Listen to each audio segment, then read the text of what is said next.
പാതിവില തട്ടിപ്പ് കേസ് അന്വേഷണം ആണ് ഇനി സ്പോട്ട് ലൈവ് പരിശോധിക്കുന്നത്. കേസിന്റെ അന്വേഷണം ക്രൈംബ്രാഞ്ചിന് കൈമാറിയിരിക്കുന്നു. വിവിധ ജില്ലകളിലെ 34 കേസുകൾ ക്രൈംബ്രാഞ്ചിന് കൈമാറിയാണ് DGP ഉത്തരവിറക്കിയത്. ADGP H. വെങ്കടേശനാണ് അന്വേഷണ ചുമതല. കേസിൽ കസ്റ്റഡി കാലാവധി അവസാനിക്കുന്നതോടെ പ്രതി അനന്തകൃഷ്ണനെ ഇന്ന് കോടതിയിൽ ഹാജരാക്കും. തട്ടിപ്പിലൂടെ സമാഹരിച്ച പണത്തിൽ നല്ലൊരു പങ്ക് ആഡംബര ജീവിതത്തിന് വേണ്ടി അനന്തകൃഷ്ണൻ ഉപയോഗിച്ചു എന്നതിന്റെ തെളിവുകളും പുറത്തു വന്നിട്ടുണ്ട്. വിശദാംശങ്ങളുമായി കൊച്ചിയിൽ നിന്ന് ഡാനി പോൾ ചേരുന്നു. ഡാനി, ഈ കേസ് സംസ്ഥാന വ്യാപകമായി നടന്നൊരു കേസാണ്, തട്ടിപ്പാണ്. 1000 കോടിയിലധികം രൂപ വിവിധയിടങ്ങളിൽ നിന്നും, പ്രത്യേകിച്ചും സ്ത്രീകളിൽ നിന്നും, സാധാരണക്കാരും പാവപ്പെട്ടവരുമായ സ്ത്രീകളിൽ നിന്നും തട്ടിയെടുത്തൊരു കേസാണ്. നിലവിൽ ക്രൈംബ്രാഞ്ച് ഇതിന്റെ അന്വേഷണം ക്രൈംബ്രാഞ്ചിലേക്ക് കൈമാറിയിരിക്കുന്നു. ഏത് രീതിയിലായിരിക്കും ഇനി ക്രൈംബ്രാഞ്ച് അന്വേഷണ സംഘത്തിൽ ക്രൈംബ്രാഞ്ചിന്റെ അന്വേഷണം ഇനി നീങ്ങുക? ഡാനി.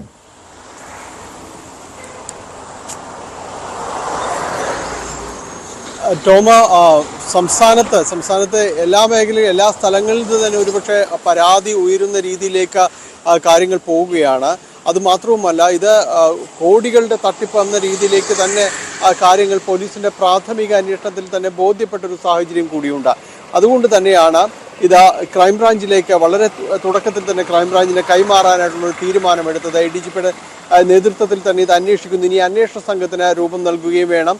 നിലവിലുള്ള കേസ് അന്വേഷിക്കുന്ന പോലീസ് സംഘം കൂടി ഒരുപക്ഷെ ഇതിനൊപ്പം ചേർന്നേക്കുമെന്നുള്ള ഒരു സൂചന കൂടി, ഒരുപക്ഷെ അവരുന്നായിരിക്കും കൂടുതൽ വിശദാംശങ്ങളുമായി ആദ്യഘട്ടത്തിൽ മുന്നോട്ട് പോയതും അവർ തന്നെയാണ്.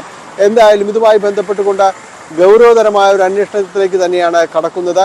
നിലവിൽ ആദ്യഘട്ടത്തിൽ രജിസ്റ്റർ ചെയ്ത 34 കേസുകളാണ് ക്രൈംബ്രാഞ്ചിനെ കൈമാറിയിട്ടുള്ളത്. നമുക്കറിയാം ഇപ്പോഴത്തെ ഒരു സാഹചര്യം അതല്ല. ഒട്ടനവധി പരാതികൾ, 100 കണക്കിന് പരാതികളിലേക്ക് ഇത് എത്തിക്കൊണ്ടിരിക്കുകയാണ്. എല്ലാ സ്ഥലങ്ങളിൽ നിന്ന്, എല്ലാ ജില്ലകളുടെ ഏതാണ്ട് പഞ്ചായത്തുകൾ കേന്ദ്രീകരിച്ച പരാതികൾ വരുന്നൊരവസ്ഥയിലേക്ക് അടക്കം കാര്യങ്ങൾ മാറിയിട്ടുണ്ട് എന്നതാണ്. അതൊരു ഭാഗത്ത് തുടരുന്നു. അന്വേഷണ സംഘത്തെ സംബന്ധിച്ചിടത്തോളം നമ്മൾ പിടിപ്പത് പണിയുണ്ട് എന്ന് പറയുന്ന രീതിയിലേക്ക് തന്നെയാണ് കാര്യങ്ങൾ എത്തിയിരിക്കുന്നത്. വലിയ അന്വേഷണവും അതോടൊപ്പം തന്നെ തെളിവെടുപ്പും കാര്യങ്ങളും എല്ലാം തന്നെ വേണം. ഇതിലേക്ക് പണം നിക്ഷേപിച്ചവർക്ക് അവരുടെ എന്തായിരിക്കും അവരോട് പറയാനുള്ള, അവർക്ക് പണം തിരികെ നൽകാൻ കഴിയുമോ എന്നതടക്കമുള്ള കാര്യങ്ങൾ ചോദ്യചിഹ്നങ്ങൾ തന്നെയാണ്. അതിൽ ആർക്കും ഒരു ഉത്തരവും നൽകാൻ കഴിയാത്ത സാഹചര്യത്തിലേക്കാണ് ചെയ്തതിൽ പോകുന്നത്. ഇതിൽ ഇയാളുടെ കയ്യിലേക്ക് വന്ന പണം എന്തു ചെയ്തു, ഇയാൾ എന്താണ് ചെയ്യാൻ ചെയ്തുകൊണ്ടിരുന്നത് എന്നതടക്കമുള്ള കാര്യങ്ങൾ എല്ലാ ഭാഗത്തു നിന്നും അന്വേഷണങ്ങൾ ഉണ്ടാവുന്നു. അതിൽ കഴിഞ്ഞ ഡിസംബറിൽ ഇയാളുടെ ഒരു അക്കൗണ്ടുകൾ വഴി മാത്രമായിട്ട് ചെലവഴിച്ച തുകയും അതിൻ്റെ വിശദാംശങ്ങളും പുറത്തു വന്നിട്ടുണ്ട്.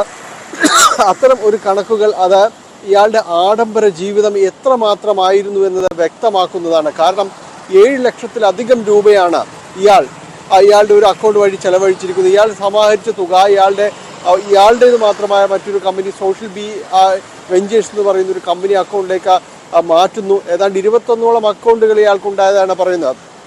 ആ അക്കൗണ്ടുകൾ വഴി ഒരു സ്വകാര്യ ബാങ്കുകൾ വഴി നടത്തിയ ഇടപാടുകളുടെ ചിത്രങ്ങളാണ് പുറത്തു വന്നിട്ടുള്ളത്. അതിൽ 7 ലക്ഷത്തിലധികം രൂപയാണ് ഒരു മാസം കൊണ്ട് ഇയാൾ ചെലവഴിച്ചു തീർത്തത്. അതിൽ പലതവണ, ഏതാണ്ട് 6 തവണയിലധികം ഡൽഹിയിലേക്ക് വിമാനയാത്ര നടത്തുകയും ചെയ്തു. ഇതിൽ പലതവണ ഡൽഹിയിലെ പഞ്ചനക്ഷത്ര ഹോട്ടലുകൾ, ഇതെല്ലാം തന്നെ ഇവിടെ ആർഭാടപൂർവമായ ജീവിതത്തിന് തുക ചെലവഴിച്ചതായിട്ട് കണ്ടിട്ടുണ്ട്. ഏതാണ്ട് 3 ലക്ഷത്തിലധികം രൂപ ഹോട്ടൽ ഈ പോകുന്ന പോക്കിലെല്ലാം ഹോട്ടൽ താമസത്തിന് വേണ്ടി ചെലവഴിച്ചിട്ടുണ്ട്. ഒരു രാത്രി അടക്കം ഈ ഹോട്ടലിൽ ചെലവഴിച്ച പണം ഏതാണ്ട് 1.5 ലക്ഷത്തിലധികം രൂപ വരുമെന്നതെല്ലാം തന്നെ കണ്ടെത്തിയിട്ടുണ്ട്. ഇതെല്ലാം തന്നെ കണക്കുകൾ സാക്ഷ്യപ്പെടുത്തുന്നതാണ്. ഇയാൾ ചെലവഴിച്ചത് അത്രയും തുകയാണ് ചെലവഴിച്ചത്. അതോടൊപ്പം തന്നെയാണ് സംസ്ഥാനത്തെ മുന്തിയ ഹോട്ടലുകളിൽ താമസിക്കുക. ഇതിൻ്റെ എല്ലാം തന്നെ വിശദാംശങ്ങൾ പുറത്തു വന്നിട്ടുണ്ട്. ഇതിൽ നിന്നെല്ലാം വ്യക്തമാകുന്നത് ദൂർത്തടിച്ച് തന്നെയാണ് ഇയാൾ ജീവിച്ചിരുന്നതെന്നാണ്. നമുക്കറിയാം ഇതിലേക്ക് തീർത്തും തീർച്ചയായും ഡാനി സൂചിപ്പിച്ചതുപോലെ ഈ അനന്തകൃഷ്ണൻ നടത്തിയ തട്ടിപ്പിന്റെ കൂടുതൽ വിവരങ്ങൾ പുറത്തു വരുന്നുണ്ട്. പ്രതിയുടെ പോലീസ് കസ്റ്റഡിയിലായിരുന്നു. ഇയാളെ അല്പസമയത്തിനകം തന്നെ കോടതിയിൽ ഹാജരാക്കുന്നുണ്ട്. കൂടുതൽ വിശദാംശങ്ങൾ പ്രതിയിൽ നിന്നും ചോദിച്ചറിയണം. അതുകൊണ്ട് വീണ്ടും ഇയാളെ ചോദ്യം ചെയ്യാൻ വേണ്ടി കസ്റ്റഡി അപേക്ഷ നൽകാനുള്ള നീക്കവും അന്വേഷണ സംഘത്തിന്റെ ഭാഗത്തു നിന്നുണ്ടാകും. ഡാനി തുടരുക. ഇപ്പോൾ മലപ്പുറത്ത് നിന്ന് CV അനുമോദ് കൂടി ചേരുന്നുണ്ട്. അനുമോദ്, ഈ അനന്തകൃഷ്ണൻ നേതൃത്വത്തില് ഈ പാതിവില തട്ടിപ്പ് കേസിൽ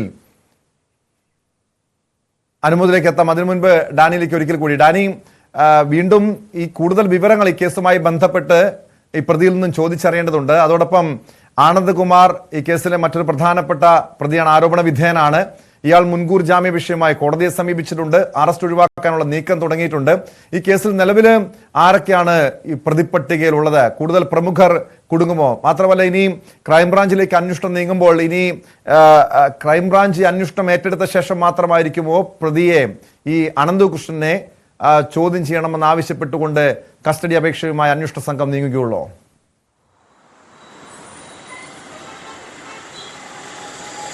ടോം, എന്തായാലും ഈ കേസിൽ ഇപ്പോൾ ക്രൈംബ്രാഞ്ചിന്റെ ഒരു വിജ്ഞാപനവും കാര്യങ്ങളും എല്ലാം ആയിട്ടുണ്ട്. തൊട്ടടുത്ത ദിവസം തന്നെ അത്തരം അവർ അന്വേഷണം ഏറ്റെടുക്കുന്നതടക്കമുള്ള കാര്യങ്ങളിലേക്ക് നീങ്ങി. ഇന്നിപ്പോൾ മൂവാറ്റുപുഴ സെഷൻസ് കോടതിയിൽ അനന്തകൃഷ്ണനെ ഹാജരാക്കുന്നുണ്ട്. കസ്റ്റഡി കാലാവധി കഴിഞ്ഞുകൊണ്ട് സ്വാഭാവികമായും നീക്കം നടത്തുന്നു. പക്ഷേ മറ്റ് പോലീസ് സ്റ്റേഷനുകളിൽ രജിസ്റ്റർ ചെയ്തിട്ടുള്ള കേസുകളിൽ ഇയാളെ കസ്റ്റഡിയിൽ ആവശ്യപ്പെടാനുള്ള സാധ്യത കൂടുതലാണ്. പക്ഷെ അതിന് മുൻപായിട്ട് തന്നെയും ക്രൈംബ്രാഞ്ച് ഈ അന്വേഷണത്തിലേക്ക് കടന്നു വരികയും ചെയ്യും. അതിൻ്റെ വിശദാംശങ്ങളിലേക്ക് പോവുകയും തുടർ ചോദ്യം ചെയ്യലും എല്ലാം തന്നെ അവരുടെ ഭാഗത്തു നിന്നായിരിക്കും ഉണ്ടാകുമെന്ന് തന്നെയാണ് മനസ്സിലാക്കുന്നത്. ഇതിൽ സായി സേവഗ്രഹമിൻ്റെ ഭാരവാഹിയായ ആനന്ദ് കുമാറിലേക്ക് കൂടി അന്വേഷണം നീങ്ങുന്നു എന്നതാണ്. കാരണം ഇവർ രൂപം നൽകിയിട്ടുള്ള നാഷണൽ NGO കോൺഫെഡറേഷൻ എന്ന് പറയുന്ന ഒരു കൂട്ടായ്മ, അതിൻ്റെ ഒരു പ്രധാനപ്പെട്ട ഭാരവാഹി എന്ന രീതിയിൽ തന്നെയാണ് ആനന്ദ് കുമാർ ഇതിൽ ഇടപെട്ടിട്ടുള്ളത്. അതുകൊണ്ട് ഇതിൽ ഇന്നിപ്പോൾ നമ്മൾ കൊടുത്തൊരു വാർത്തയിലുണ്ട്. ഇതിൽ കോട്ടപ്പുറം രൂപതയുടെ കീഴിലുള്ള അവരുടെ സന്നദ്ധ സംഘടനയാണ് കിഡ്സ് എന്ന് പറയുന്ന ഒരു സംഘടന. അത് അവിടെ സാമൂഹ്യ വികസനം, സമഗ്ര വികസനം ലക്ഷ്യമാക്കി പ്രവർത്തിക്കുന്ന ഒരു സംഘടനയാണ്. അവരെ ഇംപ്ലിമെൻറ്റിംഗ് ഏജൻസിയാക്കി വെച്ചിട്ടുണ്ട്. അവർ നൽകിയ പരാതിയുണ്ട്. ഏതാണ്ട് 56 ലക്ഷം രൂപ അവരിൽ നിന്ന് കബളിപ്പിക്കപ്പെട്ടിട്ടുണ്ട്. അപ്പോൾ അവർ നൽകിയ പരാതിയിൽ അവർ വ്യക്തമായിട്ട് പറയുന്നുണ്ട്, ഈ ആനന്ദ് കുമാറാണ് തങ്ങളെ പരിചയപ്പെടുത്തിയെന്ന് പറയുന്നത്. ഇത് ഒരാൾ മാത്രം പറയുന്ന കാര്യമല്ല, പലരും പറയുന്നത് ഒരു ഇടയിൽ നിന്നുകൊണ്ട് പ്രവർത്തിച്ച എല്ലാവരെയും പരിചയപ്പെടുത്തി, അല്ലെങ്കിൽ കുറച്ചുകൂടി എല്ലാവർക്കും സ്വീകാര്യനായ ഒരു വ്യക്തി എന്ന രീതിയിൽ തന്നെ ആനന്ദ് കുമാർ അതിൽ ഉണ്ടായിരുന്നു എന്നതാണ്. അയാളുടെ ഒരു ഇടപെടൽ ആ രീതിയിലായിരുന്നു. അപ്പോൾ പെട്ടെന്ന് അങ്ങ് നിഷേധിച്ചുകൊണ്ട് പോകാനൊന്നും സാധിക്കുകയില്ല. അതുകൊണ്ട് തന്നെയാണ് ഈ മുൻകൂർ ജാമ്യത്തിനുള്ള നീക്കങ്ങളെല്ലാം തന്നെ തുടങ്ങിയിട്ടുള്ളത്. ഇതിൽ ആനന്ദ് കുമാറിന് പണം നൽകിയിട്ടുണ്ടെന്ന് കഴിഞ്ഞ ദിവസം ഈ അനന്തകൃഷ്ണൻ തന്നെ വ്യക്തമാക്കുകയുണ്ടായി. എന്തായാലും ഇത്തരം കാര്യങ്ങളിൽ കൂടുതൽ കാര്യങ്ങൾ ഇയാളിൽ നിന്നും അടക്കം അറിയേണ്ടതുണ്ട്, ആനന്ദ് കുമാറിൽ നിന്ന് അടക്കം അറിയേണ്ടതുണ്ട്. അപ്പോൾ ചോദ്യം ചെയ്യലെല്ലാം തന്നെ ഇവരിലേക്കും നീളുന്നു. നിലവിൽ വന്നിരിക്കുന്ന ഈ കോൺഫെഡറേഷന്റെ പേരിൽ വന്നിരിക്കുന്ന രജിസ്റ്റർ ചെയ്യപ്പെട്ട കേസുകളിൽ ഇയാൾ കൂടി പ്രതിയായിട്ടുണ്ട്. അപ്പോൾ തുടർ നീക്കങ്ങൾ ഉണ്ടാകും. അതോടൊപ്പം തന്നെ രാഷ്ട്രീയക്കാർക്കടക്കം പണം നൽകിയതായിട്ട് പറയുന്നുണ്ട്. ആരൊക്കെ, എന്തൊക്കെ, എത്രയൊക്കെ എന്നത് സംബന്ധിച്ച് ഇയാൾ വെളിപ്പെടുത്തിയിട്ടില്ല. പക്ഷെ അത്തരം കാര്യങ്ങളിൽ കൂടുതൽ വെളിപ്പെടുത്തലും അതിന്റെ ഒരു ആധികാരികതയും വേണം. അപ്പോൾ ഇതെല്ലാം തന്നെ ക്രൈംബ്രാഞ്ച് പല രാഷ്ട്രീയ പ്രമുഖർക്കും ഈ മുഖ്യപ്രതി അനന്തകൃഷ്ണൻ തുക നൽകിയിട്ടുണ്ട്. അത് തെരഞ്ഞെടുപ്പ് പ്രചാരണത്തിനായോ അല്ലെങ്കിൽ മറ്റ് രാഷ്ട്രീയ പാർട്ടികൾക്ക് ഫണ്ട് നൽകിയതാണോ തുടങ്ങിയ കാര്യങ്ങളൊക്കെ പോലീസ് അന്വേഷണ സംഘം പരിശോധിക്കുന്നുണ്ട്. മലപ്പുറത്ത് നിന്ന് CV അനുമോദ് കൂടി ചേരുന്നു. അനുമോദ്, എറണാകുളം, ഇടുക്കി, മലപ്പുറം ജില്ലകളിലാണ് ഈ തട്ടിപ്പ് കൂടുതലായി നടന്നത് എന്നാണ് പുറത്തുവരുന്ന വിവരങ്ങൾ. നിലവിൽ മലപ്പുറത്ത് ഈ കേസുമായി ബന്ധപ്പെട്ട് എത്ര പരാതികൾ ലഭിച്ചിട്ടുണ്ട്, എത്ര കേസുകൾ പോലീസ് രജിസ്റ്റർ ചെയ്തിട്ടുണ്ട്? അനുമോദ്. ടോം, നമ്മൾ ഈ ഒരു സമയം വരേക്കും അന്വേഷിക്കുന്നിടത്തോളം 12 കേസുകളായിട്ടാണ് മലപ്പുറത്തെ വിവിധ പോലീസ് സ്റ്റേഷനുകളിൽ ഈ ഒരു തട്ടിപ്പിൽ രജിസ്റ്റർ ചെയ്തിട്ടുള്ളത്. 100-ലധികം 130-ലധികം പരാതികൾ ലഭിച്ചിട്ടുണ്ട്. പരാതികൾ സ്വീകരിച്ച് അത് പരിശോധിച്ചതിന് ശേഷമേ കേസ് രജിസ്റ്റർ ചെയ്യാൻ കഴിയുമെന്നാണ് പോലീസ് പറയുന്നത്. കാരണം പല പരാതികളിലും സമാന സ്വഭാവമാണുള്ളത്, എല്ലാവർക്കും ഒരേ കാര്യം തന്നെയാണ് പറയാനുള്ളത്. അതുകൊണ്ട് തന്നെ കേസ് രജിസ്റ്റർ ചെയ്യുന്നത് പരാതികളെല്ലാം വിശദമായി പരിശോധിച്ച ശേഷമായിരിക്കും ഉണ്ടാവുക. ഏറ്റവും പ്രധാനമായിട്ട് ഏറ്റവും അധികം പരാതികൾ വന്നിരിക്കുന്നത് ഇതുവരേക്കും നിലമ്പൂരിൽ നിന്നാണ്. നിലമ്പൂരിൽ 100-ലധികം കേസുകൾ ഇതിനോടകം പരാതികളായിട്ട് തന്നെ വന്നിരിക്കുന്നു. പിന്നീടുള്ളത് മലപ്പുറത്തിന്റെ തീരദേശ മേഖലയായ മാറഞ്ചേരിയാണ്. പെരുമ്പടപ്പ് സ്റ്റേഷനിലും 30-ലധികം കേസുകൾ, 40-നടുത്ത് കേസുകൾ ഇപ്പോൾ തന്നെ ഈ സമയം വരേക്കും അവിടെ പരാതികളായിട്ട് വന്നിട്ടുണ്ട്.